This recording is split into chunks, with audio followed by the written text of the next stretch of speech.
Hi, my name is Allison, but everyone calls me Allie. Please like and subscribe. Growing up, my parents were real-life superheroes. They didn't fly or shoot laser beams out of their eyes, but they saved lives daily. They both worked for Doctors Without Borders, and they traveled to remote villages worldwide to provide the best medical care. Sometimes they'd even fall sick themselves, but that never stopped them from helping people. And I wanted to be just like them. Once when I was 6, my nanny took me to the park and I saw a little girl crying. She told me her puppy got off its leash and ran away. I felt so bad for her that we stayed there for 4 hours looking for it until we finally found it. Thank you so much. You're my hero. I felt so proud to be like my parents, even if it was just a little. And growing up, I took every opportunity to do so. Other than the fact that my parents were gone for months, my life was kind of perfect, and I had everything I could ever want. But in the 10th grade, everything changed forever. One afternoon, I was in my room watching some MSA videos on YouTube when my parents returned from a trip to Venezuela.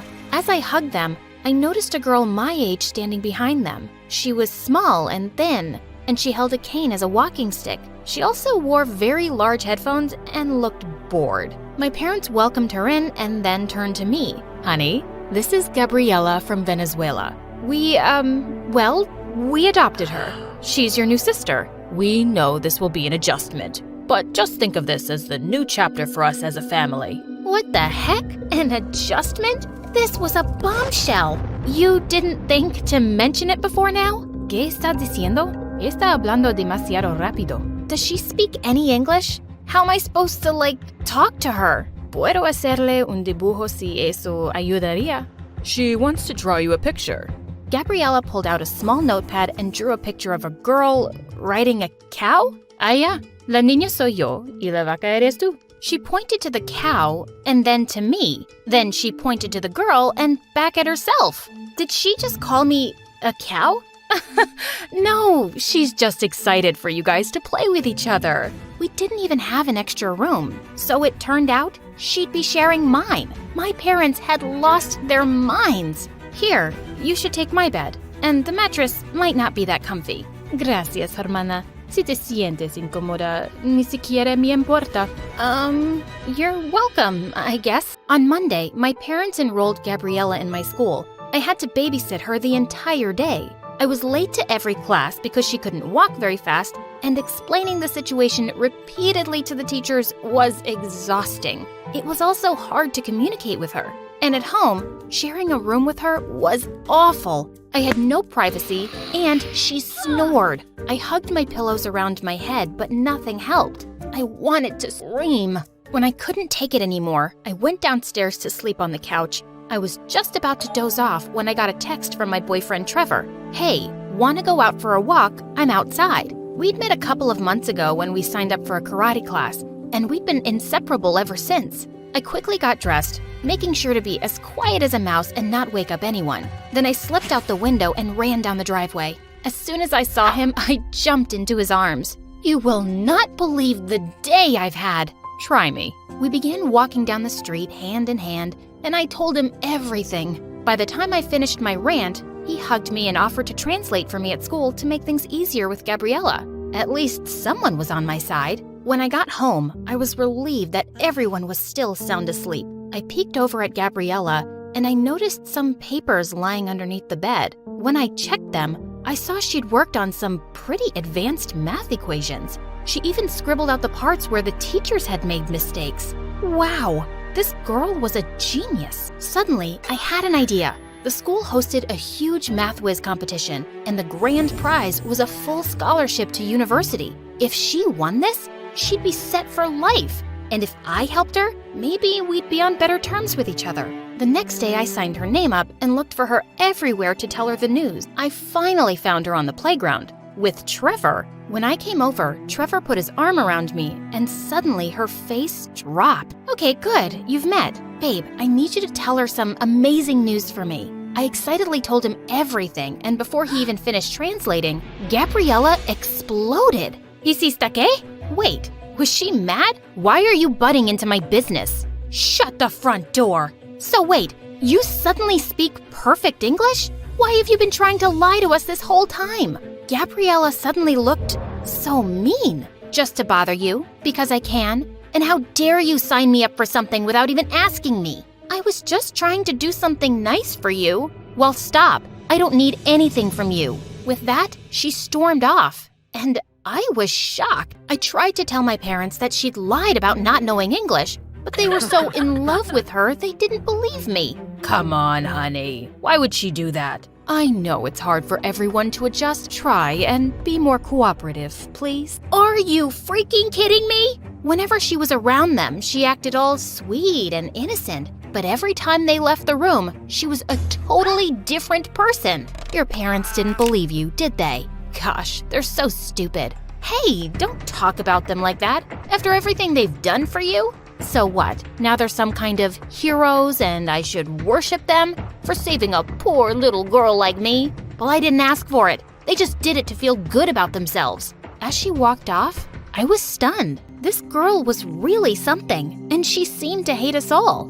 I had to find a way to show my parents the truth. School, I noticed that Gabby would often sneak off during lunch, so I decided to follow her one day and see what she was up to. I found her sitting in the music room by the piano. She was playing a soft tune, and I had to admit, she was really good. That's beautiful. What do you want? Answers, mostly. An apology would be nice too. You're not getting one. Can you please leave me alone? Why are you hiding out here? It's quiet, and people don't stare at me or pity me. Just then, she winced in pain, and I saw her rubbing her leg. Does it hurt a lot? All the time, but I don't want to talk about it. Okay, fine. And listen, I'm sorry for butting in about this competition. I've seen your work, and you could actually win this thing. Think about your future. Don't do it for anyone else. Why do you even care? Believe it or not, but I think we're a lot alike. We're both stubborn, headstrong, and not easily scared of a challenge. Perfect world, we might actually be friends.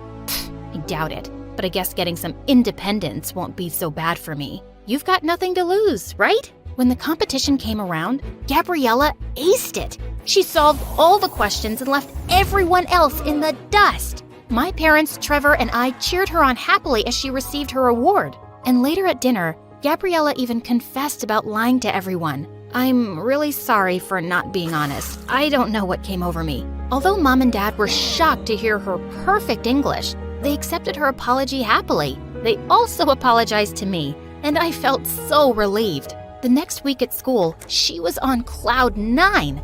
Everywhere we went, people complimented her. I even noticed her flirting with the school's heartthrob at lunch. I was glad her confidence was so much better, even though I'd noticed she'd been limping more lately. Everything seemed to be going smoothly until one day when I was heading to class and I overheard the guy laughing with his friends. Being with Gabs is so cool. She's super nice and everything. But what's really cool is that she's doing all of my assignments for me. I'm getting A's for the first time ever. Dude, that's awesome. Maybe I should flirt with her too. That no-good dirtbag. I needed to tell Gabby before she got hurt. I found her in the library, and to my shock, she was sitting there doing his homework.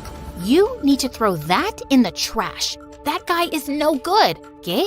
I overheard the jerk bragging to his friends about how he's got you doing all his homework. So I want to help him. He's nice, and I like him. He's just using you, Gabby. You can't let him treat you this way. Are you telling me he's too good for someone like me? And he couldn't possibly like me for me?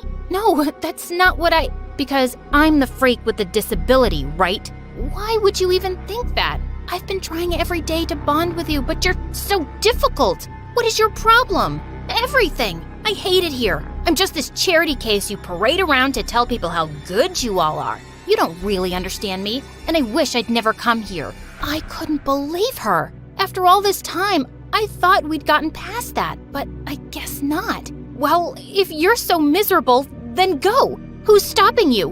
Nobody. Suddenly, Gabriella began to cry, and before I could say anything else, she stormed off. I tried looking for her once I'd cooled down, but I couldn't find her anywhere. I called Trevor, and when I told him what had happened, he came over immediately. I went too far, and I didn't mean it, really. She's just so frustrating. I think she's just hurting a lot more than she's letting on. Let's go find her. We searched for hours all over the neighborhood. Soon it started to rain like crazy, and I was so worried about her. but we finally found her sitting in the park.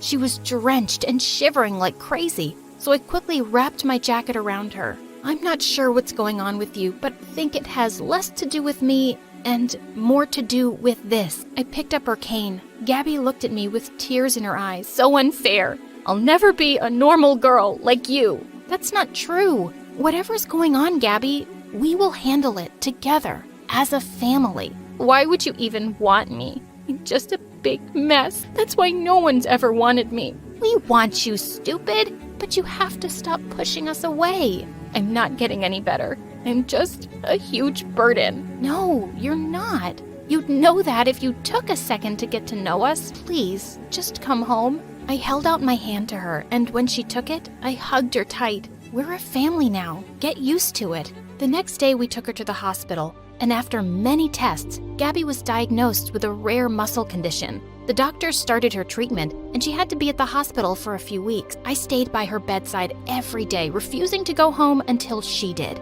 Don't worry, babe. We'll make sure Gabby gets the best possible She's going to be fine. She still needed months of physiotherapy, but we could finally take her home. Mom and Dad had decorated the living room with a huge sign that said, "Welcome home." Trevor was also there, and a few friends she'd made at school. Gabby looked so shocked when she saw everyone, and I could tell that she hadn't expected such a big welcome. Thank you all for this. I guess I will just have to learn to live with you all being so annoyingly affectionate. Yeah, that's how we roll. And you're stuck with us for good now. I think I like the sound of that very much.